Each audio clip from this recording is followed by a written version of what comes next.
Hey all, Jason Levon, priest at St. Luke's Episcopal Church in Milwaukee, Wisconsin. Welcome to an Easter edition of Pause and Pray. In the early 1900s, there was a British author named Virginia Woolf who wrote that you cannot find peace by avoiding life. And like many wise quotes, they challenge me because I don't tend to look at peace as something that's embedded in life around me or even within me.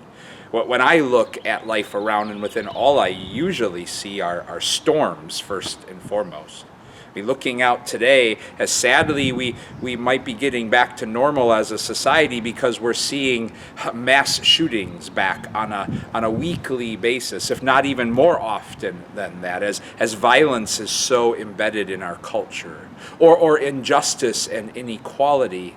And then I look at my own life, which is just full of storms that, yes, maybe once in a while will calm down, but that calm is never really all that long lasting. And as a result, then, when I look out or within and see nothing but storms, I just tend to avoid them or escape them or stay away from life because there's no peace to be found there. And then I come across a passage like the one we're invited to pray today in the daily office, chapter 14 of John's Gospel, which comes as Jesus was about to face that ultimate storm of Good Friday. This came as part of the Last Supper discourse when he sang this lengthy and heartfelt goodbye to those whom he loved to the end. And recognizing where the journey was leading, Jesus tells his disciples, "My peace I leave to you, my peace I give to you." And not as the world can give, but only as Jesus could give. And there's something profound about that for us as an Easter people. Invites us as an Easter people to recognize that Easter isn't about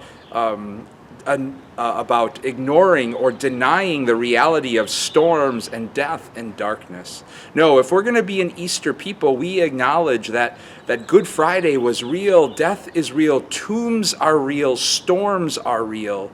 But what we come to celebrate is that God faced all of those storms with a love that couldn't and wouldn't avoid them, but rather enter into all of those storms to let go of a peace that passes all understanding.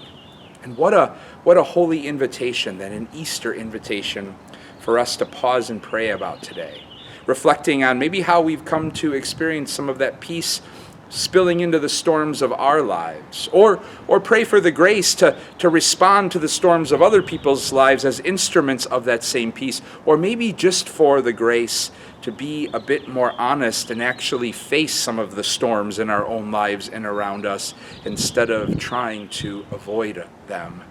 Because if Easter teaches us anything, and it's what really roots us in joy in life, is that as real as the storms are, so is the peace that's been spilt into them, spilt deep into life around us and within us.